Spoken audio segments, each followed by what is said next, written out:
It was a warm Sunday afternoon, and the scent of fresh biryani wafted through our home.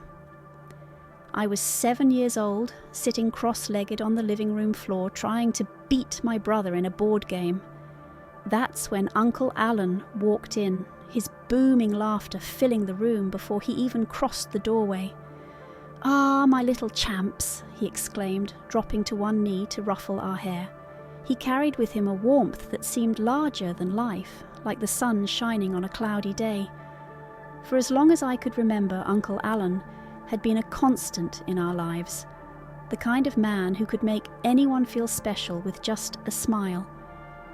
To me, he wasn't just my father's best friend. He was a second father, a mentor, a man whose approval I sought almost as much as my own dad's. He was there for every birthday, every family celebration, and even for those moments when life felt mundane. His presence brought life to the house, a balance to my father's quieter demeanour. I remember one particular evening when a power outage had blanketed the neighbourhood in darkness. Uncle Alan showed up at our door with a flashlight in one hand and a bag of roasted peanuts in the other. "Who needs electricity when we have stories?" he said with a grin. That night we all sat in a circle as he told us tales of his childhood, his adventures, and even a few exaggerated escapades that had us in stitches. Over the years, Uncle Alan became a cornerstone of our family's foundation. He had a knack for being there at just the right time. When my father was overwhelmed with work, Uncle Alan would take me and my siblings out for ice cream, giving Dad a much-needed breather. When my mother struggled with a particularly difficult recipe, Uncle Alan would roll up his sleeves and jump into the kitchen as though he were part of the family. But there was something else about Uncle Alan that made him unforgettable, his charisma. He could win over anyone, from the grumpiest shopkeeper to the strictest teacher. My friends would often whisper to me, "Your Uncle Alan is so cool," and I'd beam with pride. To me, he was the epitome of charm and dependability. Despite all this, there were moments when my mother's expression would shift ever so slightly, a flicker of something I couldn't quite place. I remember one evening when Uncle Alan had brought an expensive watch for my father's birthday. As he placed it on my dad's wrist, my mother's smile didn't quite reach her eyes. Later that night, I overheard her whispering to my father, "Alan's gifts are getting too extravagant, it feels unnecessary." I brushed it off at the time. After all, Uncle Alan was like family. Why would his generosity ever be questioned?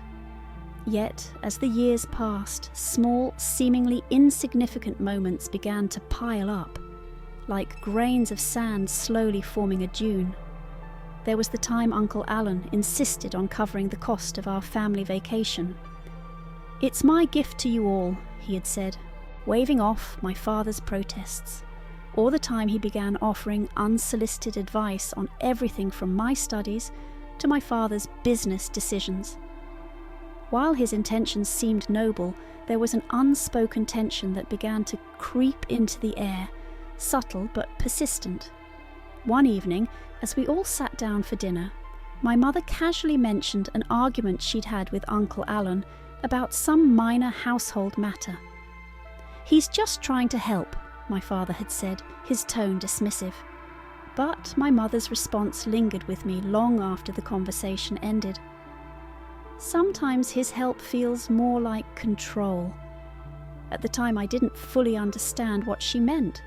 To me, Uncle Alan was still the man who brought laughter to our home, who stood by my father's side through thick and thin, who once stayed up all night helping me prepare for a school debate.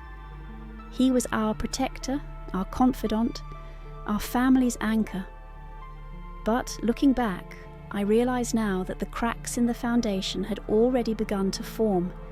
They were small and barely noticeable, like hairline fractures in a sturdy wall. And yet, they were there, waiting for the right moment to split wide open. One summer evening, as the sun dipped below the horizon, Uncle Alan arrived unannounced. He carried a bottle of my father's favourite wine and a folder tucked under his arm. The folder, he explained, contained some important papers he wanted to discuss with my dad. I remember the way my mother's face tightened ever so slightly as she watched them retreat to the study.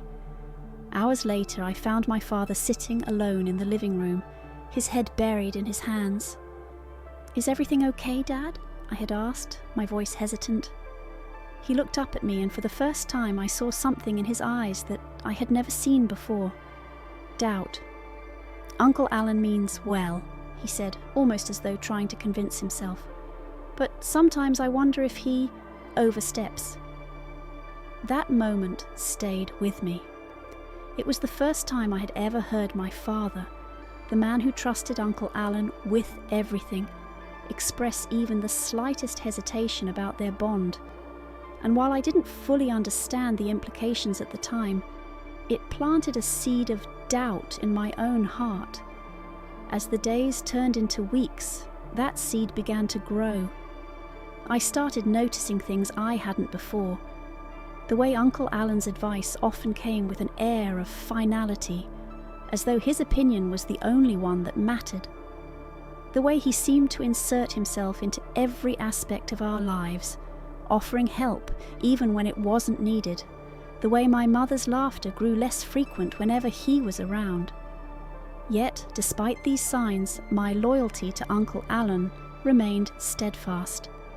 After all, he had been there for us through so much. He had been a part of my childhood, my adolescence, my life. Surely his intentions couldn't be anything but pure. Surely he couldn't be anything but the man we all believed him to be. But deep down, I couldn't shake the feeling that something wasn't quite right.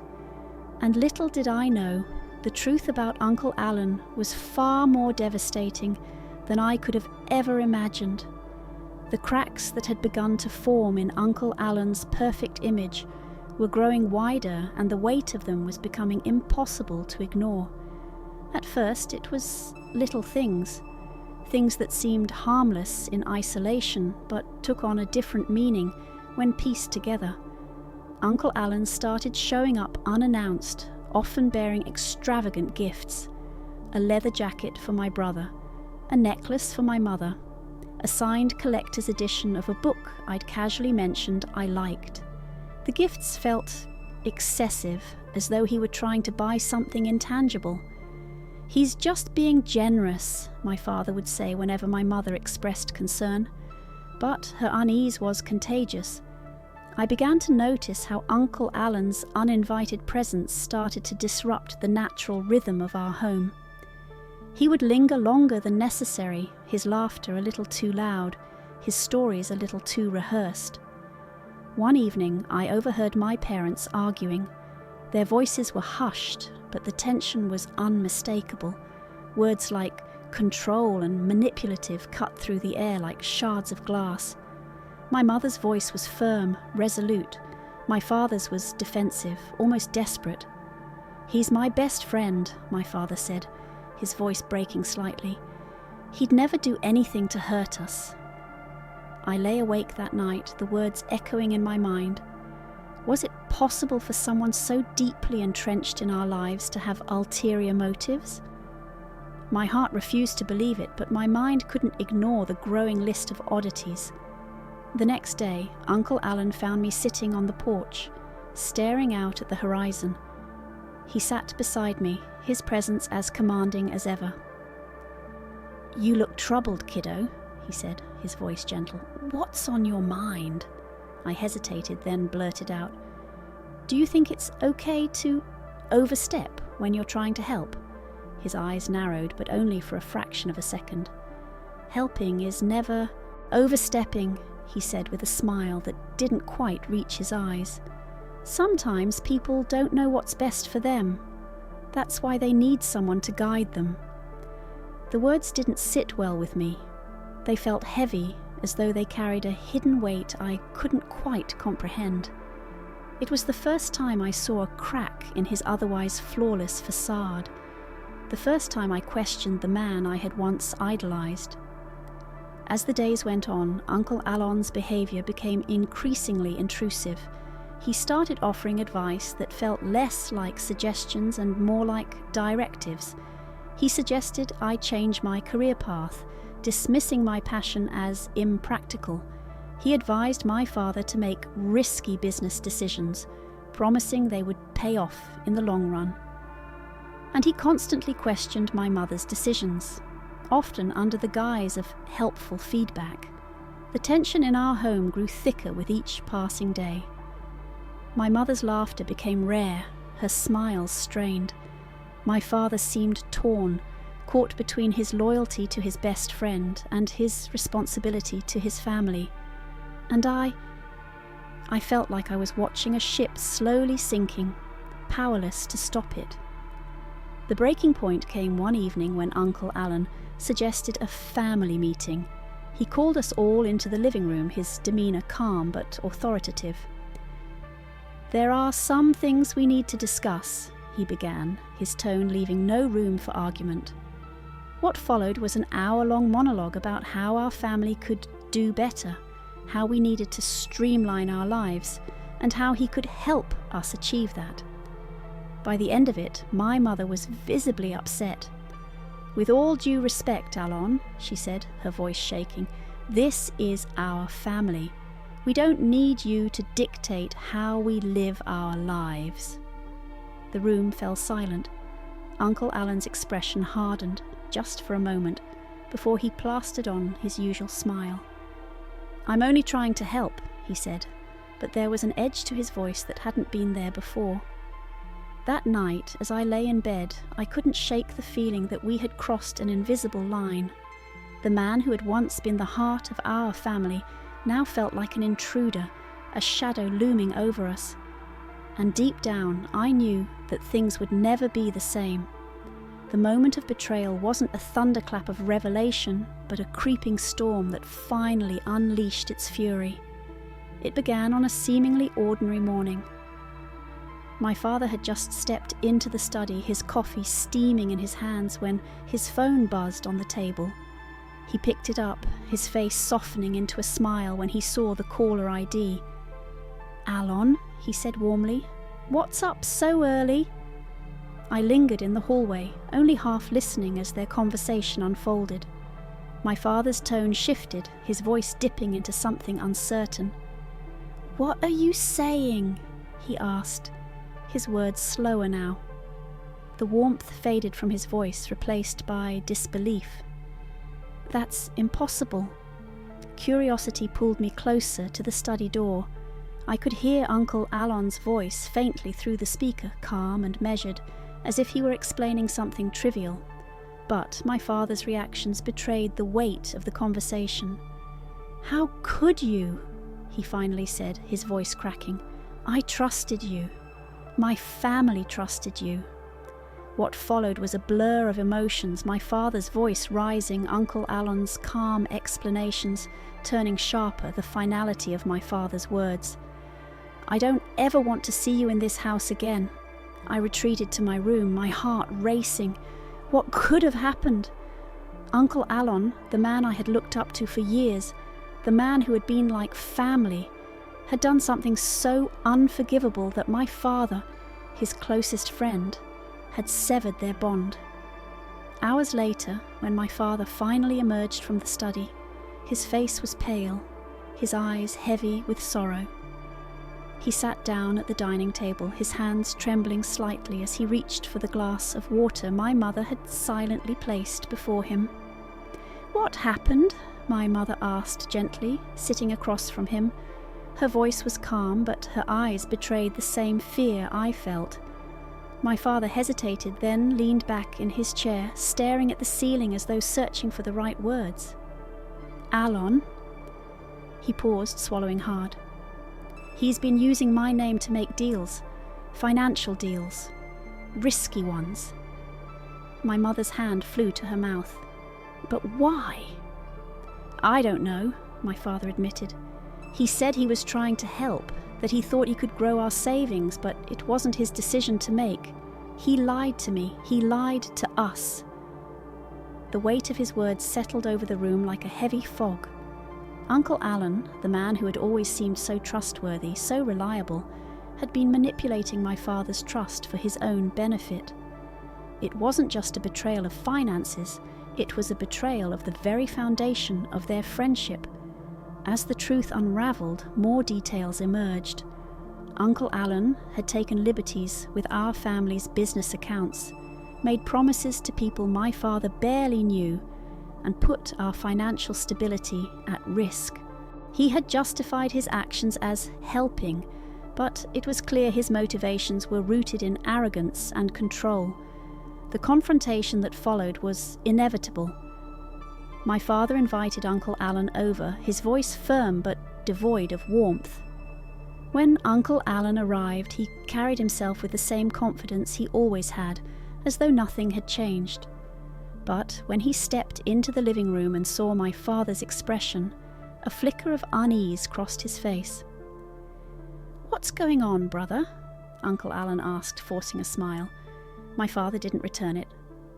"Sit," he said, his voice low. "We need to talk." What followed was a conversation I'll never forget. My father laid out everything he had discovered, his voice steady but laced with pain. Uncle Alan tried to defend himself, his tone calm at first but growing defensive as the accusations piled up. "I was trying to help you," Uncle Alan said, his voice rising. "You've always been too cautious, too afraid to take risks. I thought I was doing what was best for you, for your family."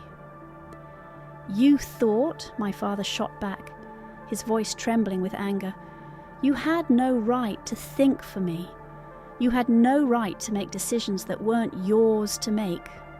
The argument escalated, both men's voices growing louder, their words cutting deeper. My mother stood silently in the corner, her hands clasped tightly together. I sat on the stairs, listening to the confrontation with a sinking heart. This wasn't just a fight between two friends. It was the unravelling of years of trust, the shattering of a bond that had once seemed unbreakable. By the end of it, Uncle Alan stood to leave, his face a mixture of anger and regret. "You're making a mistake," he said, his voice quieter now. "You'll see that one day." My father didn't respond, he simply turned away, his shoulders slumping as Uncle Alan walked out the door. It was the last time I ever saw him. The days that followed were filled with silence. My father buried himself in work, my mother tried to maintain a sense of normalcy, and I found myself replaying the events over and over in my mind. The man I had once admired, the man I had trusted implicitly, was gone, and in his place was the harsh reality of betrayal. Looking back, I realised that moment wasn't just about losing Uncle Alan. It was about losing the innocence of believing that trust is unshakable, that the people we love are incapable of hurting us. It was a painful lesson, but one that taught me the importance of boundaries, of vigilance, and of knowing that even the strongest bonds can be tested, and sometimes they can break. The days following Uncle Alan's departure were eerily quiet, the kind of silence that felt oppressive, like a storm lingering just beyond the horizon. My father was a shadow of himself, retreating into his office for hours on end, his presence barely felt around the house. My mother, ever the pillar of strength, tried to keep us moving forward, but even her optimism seemed forced, a mask cracking under the weight of everything that had unfolded. For me, it was a whirlwind of emotions, anger, betrayal, confusion. I couldn't reconcile the image of the Uncle Alan I had grown up idolizing with the man who had manipulated our trust for his own gain. I kept replaying his words in my mind, his calm justifications, his unwavering belief that he was somehow in the right. It made my blood boil. How could someone so close to us, so integral to our lives, do something so devastating? One evening, as I sat on the porch staring at the fading sunlight, my father joined me. His face was etched with exhaustion his eyes carrying the weight of sleepless nights. For a moment we sat in silence, the only sound the chirping of crickets in the distance. "I'm sorry," he said finally, his voice barely above a whisper. I turned to him, confused. "For what?" He sighed, running a hand through his greying hair. "For letting this happen, for trusting Alon so blindly. I should have seen the signs, but I didn't. And now we're all paying the price." His words struck a chord deep within me. I wanted to tell him it wasn't his fault, that Uncle Alon's actions were his own and not a reflection of my father's judgment. But the words caught in my throat, replaced by a lump of emotion I couldn't swallow. "He fooled all of us," I said instead, my voice trembling. "Not just you, all of us." My father placed a hand on my shoulder, a rare show of vulnerability in a man who had always been our rock. "We'll get through this," he said softly. "It won't be easy, but we'll rebuild. Together." And rebuild we did, though it was far from easy. My father spent weeks untangling the financial mess Uncle Alon had left behind, working tirelessly to restore our family's stability. There were days when he'd come home looking defeated, the weight of it all etched into his features. But he never gave up. My mother became his anchor, offering quiet support and unwavering encouragement, reminding him that they were a team. For me, the process of healing was less linear. I found myself grappling with a profound sense of loss, not just for the man Uncle Alon had turned out to be, but for the innocence I'd lost in the process. Trust, once so freely given, now felt fragile, a delicate thread I was hesitant to extend to anyone. One night, unable to sleep, I found myself scrolling through old photos on my phone. There he was, Uncle Alon, smiling broadly at my 12th birthday party, his arms slung casually around my father's shoulders. It felt like a punch to the gut, a reminder of everything we'd lost. I wanted to hate him, to erase every memory of him from my mind. But as I stared at the photo, I realized that hate wouldn't bring closure. It would only keep me tethered to the pain. A week later, I decided to confront Uncle Alon, not to forgive him, but to find the closure I so desperately needed. My parents were hesitant, worried it would only reopen old wounds, but I assured them it was something I had to do for myself. When I arrived at his house, it felt strange to be there. The once familiar space now felt foreign, the warmth it had once exuded replaced by an unshakable coldness. Uncle Alon opened the door, his expression a mix of surprise and unease. "I didn't expect to see you here," he said, his tone cautious. "We need to talk," I replied, stepping past him into the living room. He didn't protest, closing the door quietly behind me. For a moment we stood in silence, the tension between us palpable. Finally, I broke the silence. "Why?" I asked, my voice breaking. "Why did you do it? Why did you betray us?" He sighed, sinking into a chair.